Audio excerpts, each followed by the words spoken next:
His Excellency, Minister of Economy and Labour of Austria, Indian diaspora के मेरे सभी साथियों, भारत के सभी दोस्त, शुभचिंतक, आप सबको नमस्कार।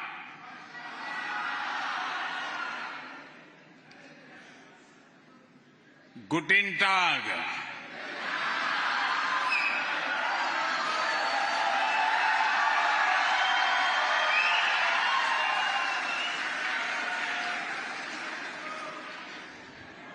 साथियों, ऑस्ट्रेलिया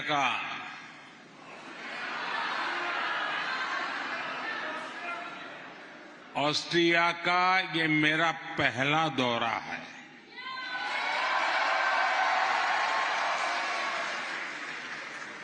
जो उत्साह, जो उमंग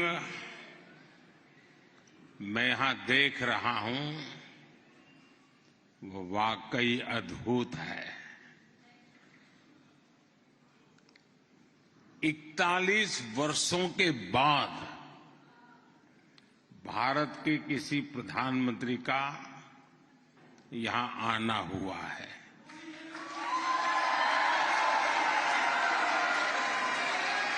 आप में से बहुत लोग ऐसे होंगे जिनके जन्म के पहले कोई प्रधानमंत्री यहां आए थे।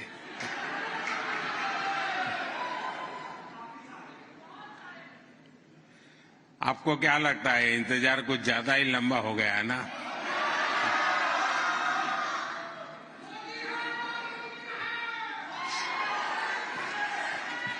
चलिए, अब ये इंतजार खत्म हो गया है। अब तो आप खुश हैं ना? यानी मुझे बताने के लिए कह रहे हैं कि रियल में खुश हैं? सच्चा?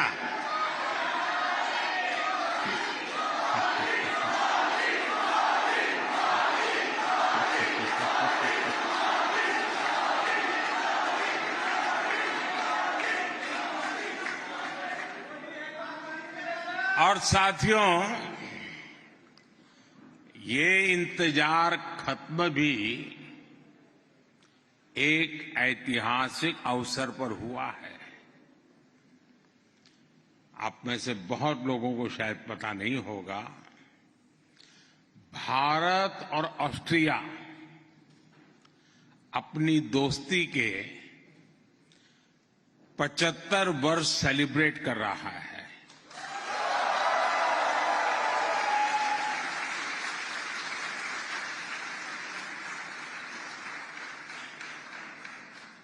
मैं चांसलर कार्ल नेहमर को इस शानदार स्वागत के लिए बहुत बहुत धन्यवाद देता हूं।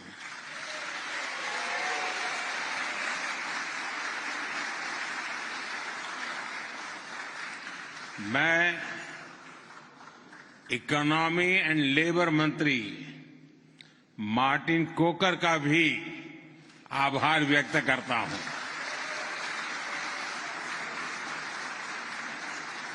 आपका यहां आना ये दिखाता है कि ऑस्ट्रिया के लिए यहां बसे भारतीय कितने खास है।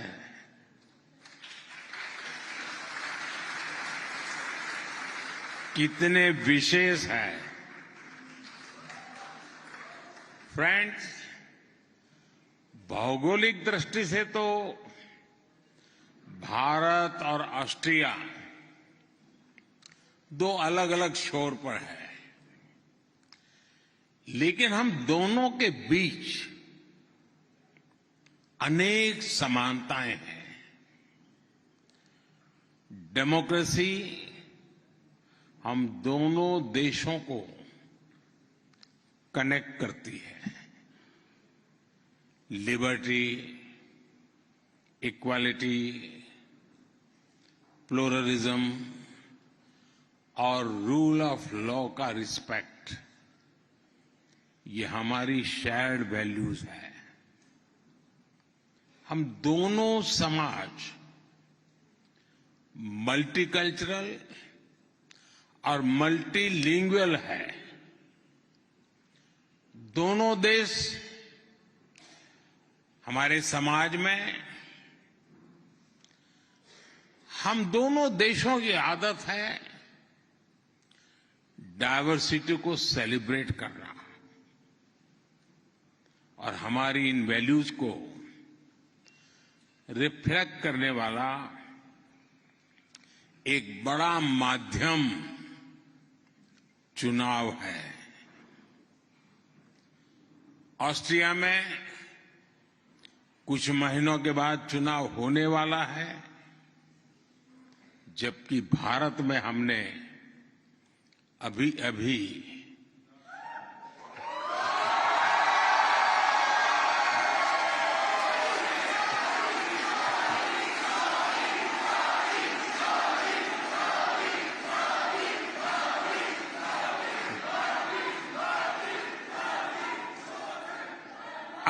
हमने लोकतंत्र का पर्व आन बान शान के साथ मनाया है।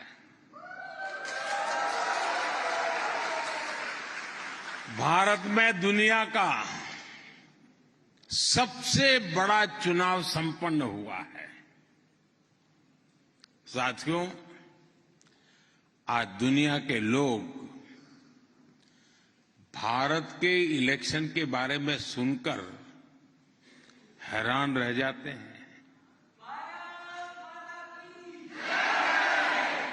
जो चुनाव कुछ सप्ताह पहले ही खत्म हुआ है, उसमें 650 मिलियन से ज्यादा लोगों ने वोट डाले हैं।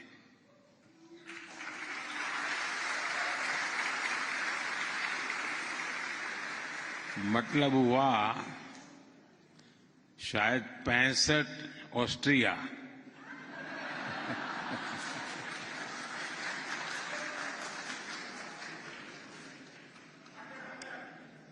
और सोचिए, इतना बड़ा चुनाव होता है, लेकिन कुछ ही घंटों में चुनाव के नतीजे क्लियर हो जाते हैं।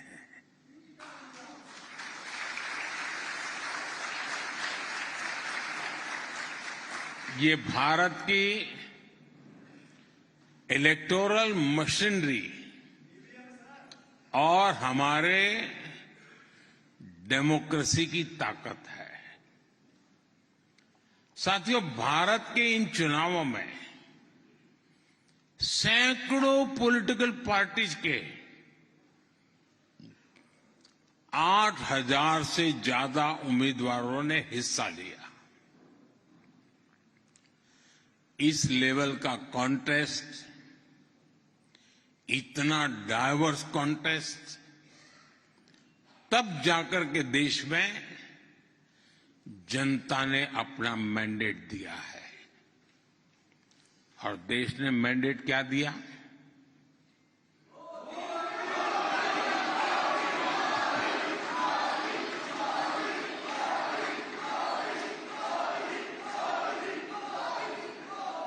साठ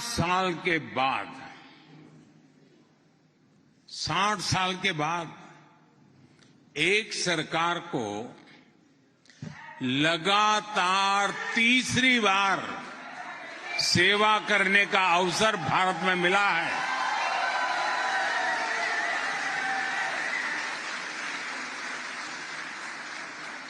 हमने तो दुनिया में पोस्ट कोविड एरा में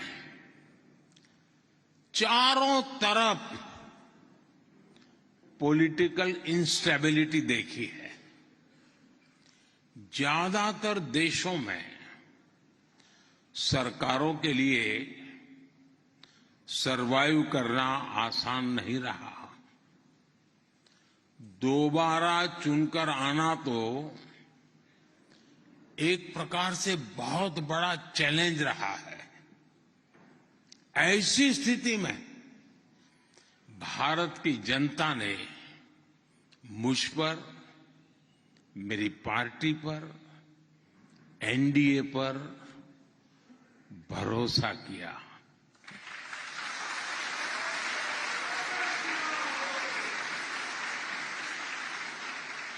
ये मैंडेट इस बात का भी प्रमाण है कि भारत स्टेबिलिटी चाहता है, भारत कंटिन्यूटी चाहता है। ये कंटिन्यूटी बीते 10 साल की पॉलिसी और प्रोग्राम्स की है। ये कंटिन्यूटी गुड गवर्नेंस की है। ये कंटिन्यूटी बड़े संकल्पों के लिए समर्पित होकर के काम करने की है। फ्रेंड्स, मेरा हमेशा ये मत रहा है कि दो देशों के बीच के रिश्ते सिर्फ सरकारों से नहीं बनते। रिश्तों को मजबूती देने में जन भागीदारी बहुत जरूरी है। इसलिए मैं आप सभी के रोल को इन रिश्तों के लिए बहुत अहम मानता हूं।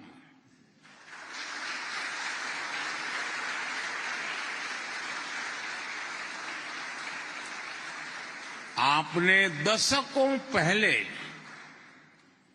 मोसार्ट और स्ट्रूदल्स की धरती को अपना बना लिया, लेकिन मातृभूमि का संगीत और स्वाद आज भी आपके दिल में बसा है।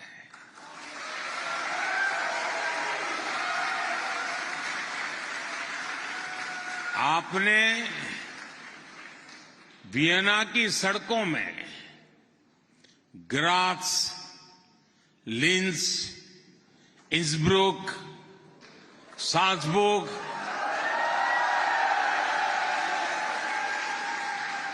और दूसरे शहरों में भारत के रंग भर दिए हैं।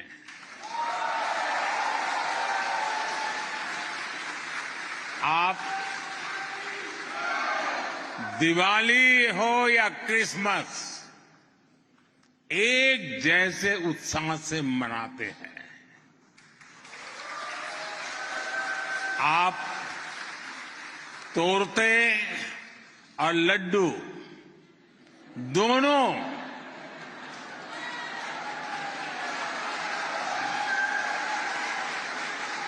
बड़े चाव से बनाते भी हैं और खाते भी हैं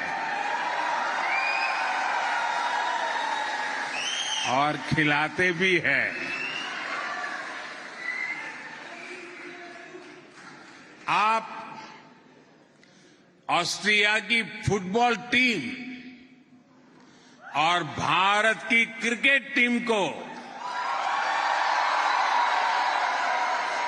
एक ही जुनून से चीयर करते हैं।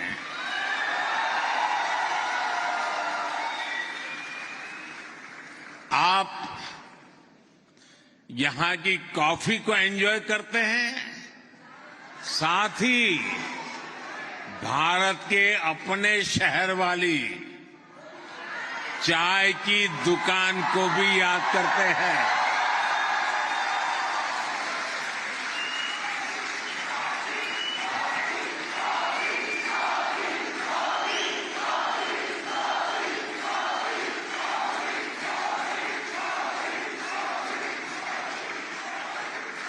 फ्रेंड्स, भारत की तरह ही ऑस्ट्रिया का इतिहास और कल्चर भी काफी पुराना है, शानदार रहा है। एक दूसरे के साथ हमारे संपर्क भी ऐतिहासिक रहे हैं। और इसका फायदा दोनों देशों को हुआ है। ये फायदा कल्चर में भी हुआ है और कॉमर्स में भी हुआ है। करीब 200 साल पहले ही वियना की यूनिवर्सिटी में संस्कृत की पढ़ाई शुरू हो गई थी।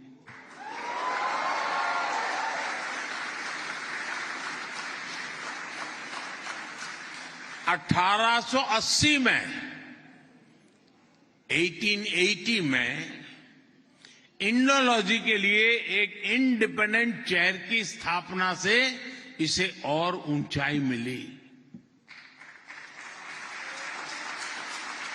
आज मुझे यहां कुछ जाने माने इंडोलॉजिस्ट से मिलने का अवसर भी मिला।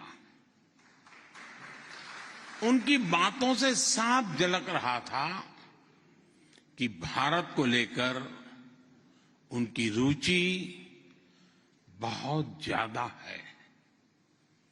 भारत के अनेक महान लोगों ने भी ऑस्ट्रिया से बहुत प्यार पाया है।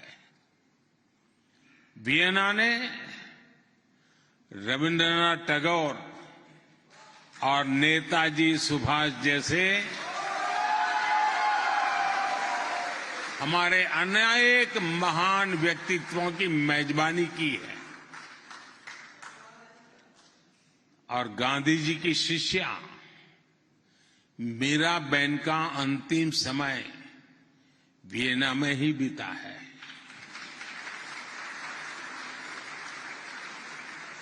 साथियों, हमारा सिर्फ कल्चर और कॉमर्स का रिश्ता ही नहीं है, बल्कि साइंस भी हमें जोड़ती है। बहुत साल पहले वियना यूनिवर्सिटी में हमारे नोबेल पुरस्कार विजेता सर सीवी रमन का लेक्चर हुआ था।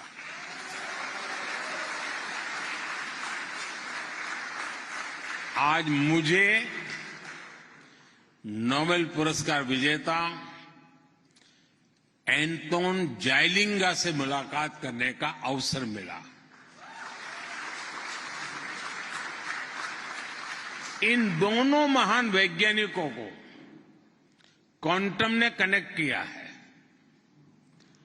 क्वांटम कंप्यूटिंग पर एंटोन जाइलिंगा, उनका काम दुनिया को प्रेरित और प्रोत्साहित करता है। फ्रेंड्स, आज भारत के बारे में पूरी दुनिया में बहुत चर्चा हो रही है।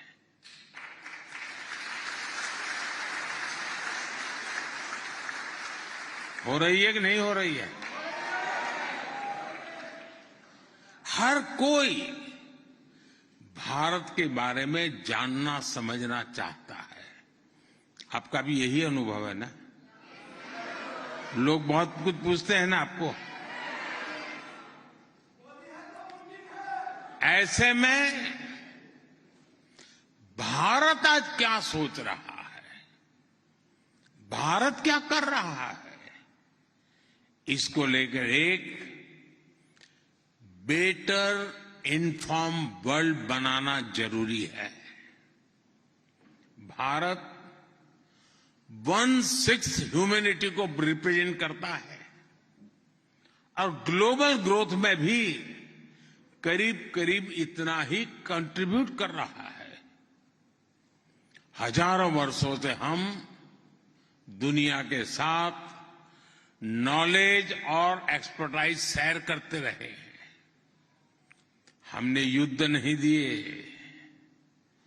हम सीना तान करके दुनिया को कह सकते हैं, हिंदुस्तान ने युद्ध नहीं बुद्ध दिए हैं।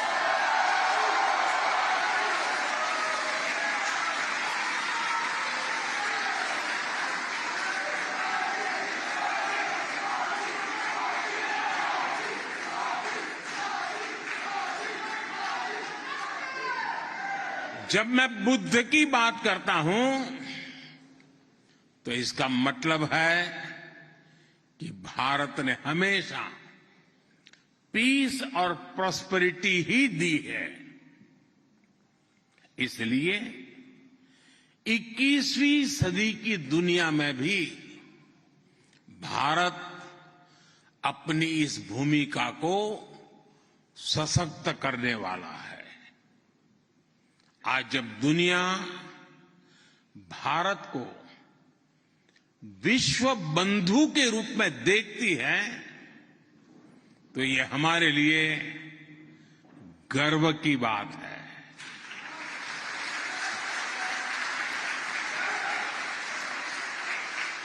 आपको भी डगर डगर पे गर्व महसूस होता है कि नहीं होता है? फ्रेंड्स, जब आप भारत में हो रहे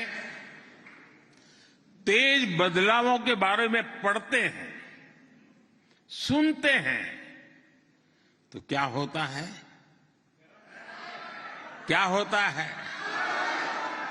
क्या होता है? मुझे पक्का विश्वास है साथियों, आपका सीना भी 56 इंच का हो जाता है।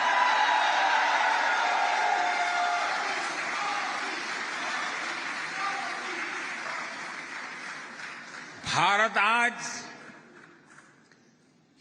5th लार्जेस्ट इकोनॉमी है। 2014 में जब मैं आया इस सेवा के कार्य में, तब हम 10 नंबर पे थे। 10 नंबर ही नहीं कह रहा हूं, आज हम 5 नंबर पर पहुंच गए हैं।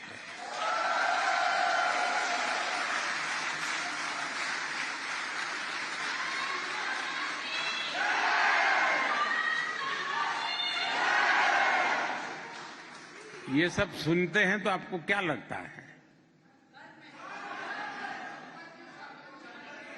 गर्व होता है कि नहीं होता है दोस्तों?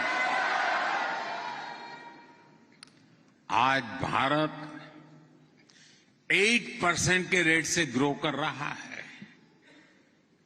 इस स्पीड के साथ क्या होगा मैं बताऊं? बताऊं? आज हम 5 नंबर पे हैं, हम टॉप 3 में पहुंचेंगे।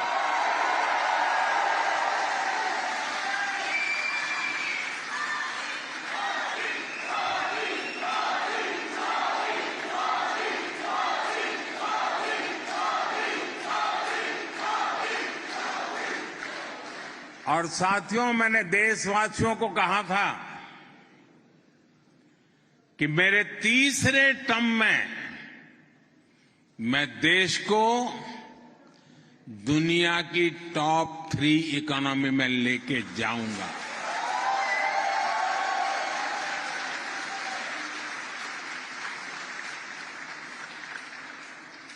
और ये बात मैं आपको बता दूं कि हम सिर्फ टॉप पर पहुंचने के लिए मेहनत नहीं कर रहे हैं।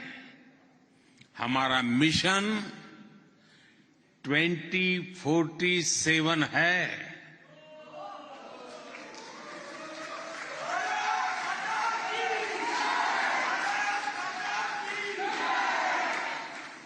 नाइनटीन 47 में देश आजाद हुआ, 2047 में देश शताब्दी मनाएगा।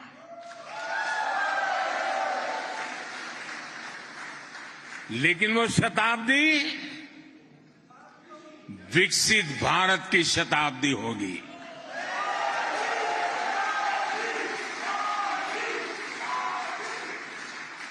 भारत हर प्रकार से विकसित होगा।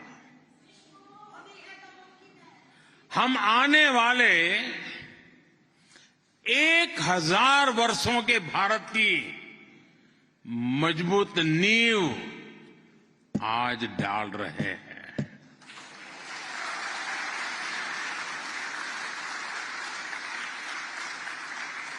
फ्रेंड्स, भारत आज एजुकेशन, स्किल, रिसर्च और इनोवेशन में अभूतपूर्व स्केल पर काम कर रहा है। 10 सालों में, यह आंकड़ा याद रखना जरा, 10 सालों में हर दिन, एवरी डे, 2 नए कॉलेज भारत में खुले हैं।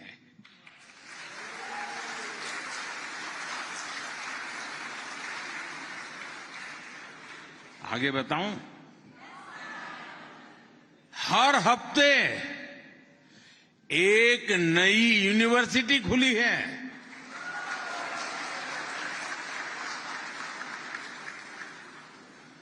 पिछले साल हर दिन 250 से ज्यादा पेटेंट्स ग्रांट किए गए हैं।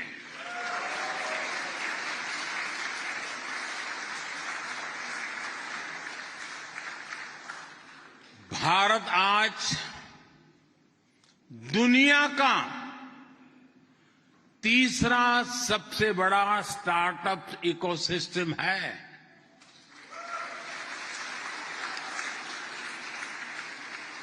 आज दुनिया का हर 10वां यूनिकॉर्न भारत में है।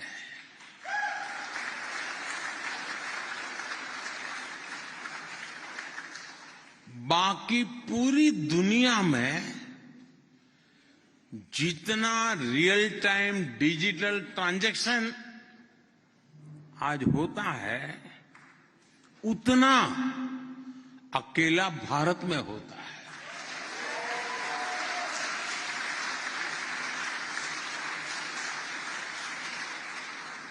हमारे पेमेंट्स डिजिटल हैं, हमारे प्रोसेस भी डिजिटल है। Bharat less paper, less cash, लेकिन सीमलेस इकोनॉमी की तरफ बढ़ रहा है।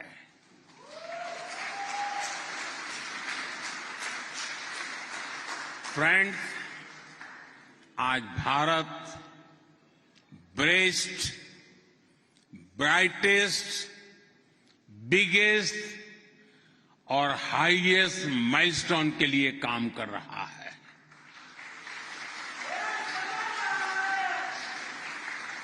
हम आज भारत को इंडस्ट्री 4.0 और ग्रीन फ्यूचर के लिए तैयार कर रहे हैं। ग्रीन हाइड्रोजन मिशन का लक्ष्य 2070 तक नेट जीरो गोल्स हासिल करना का है।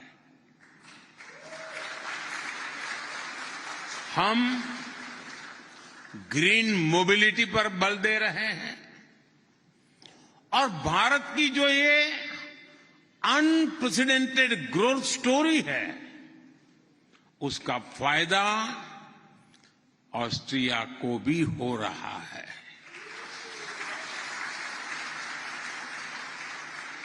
आज भारत के अलग अलग सेक्टर्स में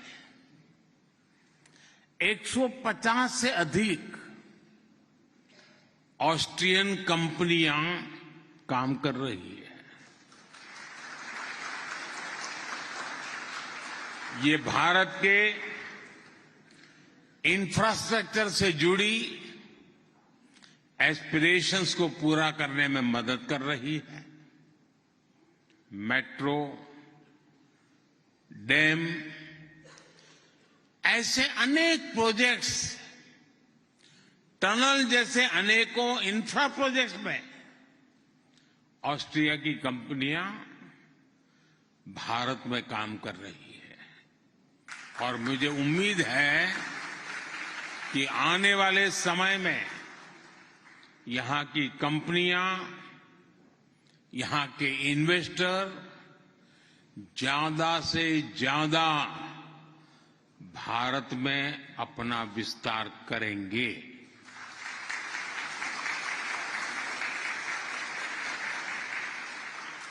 फ्रेंड्स, ऑस्ट्रिया में रह रहे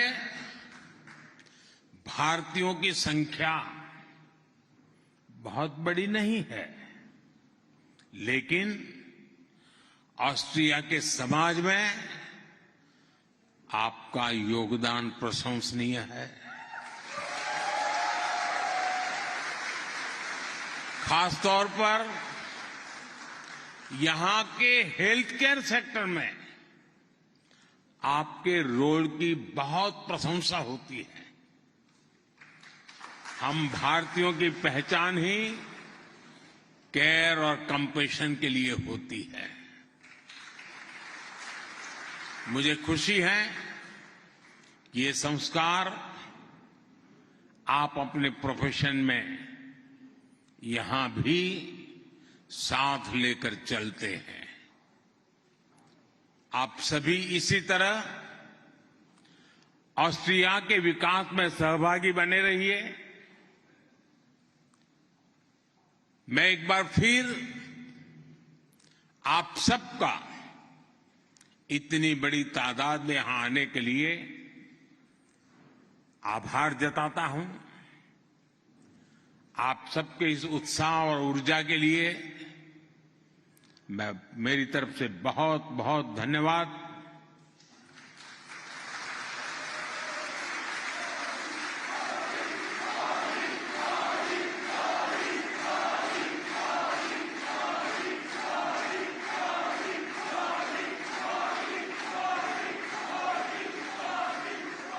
साथियों, ऑस्ट्रिया का ये पहला दौरा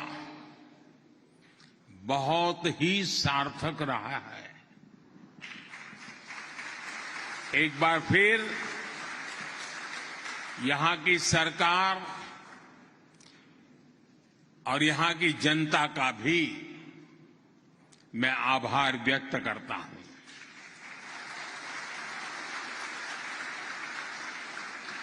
आप सबको मेरी बहुत बहुत शुभकामनाएं हैं। मुझे विश्वास है इस बार 15 अगस्त पुराने सारे रिकॉर्ड तोड़ने वाली होनी चाहिए।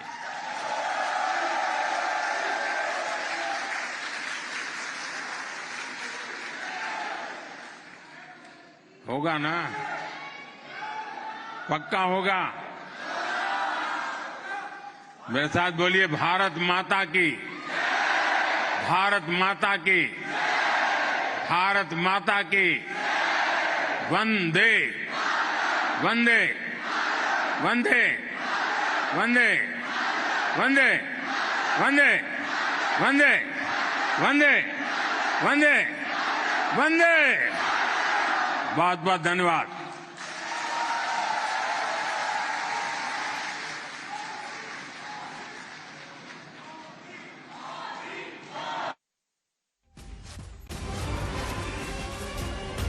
वियना में सभागार को संबोधित किया। भारतीय हिंदुस्तानी लोग यहां पर पहुंचे हुए थे। बड़ी संख्या में मोदी मोदी के नारे यहां पर लोगों ने लगाए हैं। और आपको बता दें कि भारत ऑस्ट्रिया के संबंध में लोकतंत्र, हाल ही में जो लोकसभा चुनाव हुए हैं भारत में, उन तमाम मुद्दों पर यहां पर प्रधानमंत्री नरेंद्र मोदी ने बात की है। साथ ही साथ उन्होंने कहा कि मेरा ये पहला दौरा है और जो उत्साह मैं देख रहा हूं वो सच में अद्भुत है। 41 साल के बाद भारत का कोई प्रधानमंत्री यहां आया है। संबोधन के दौरान लगातार यहां पर मोदी मोदी के नारे लोग लगाते रहे।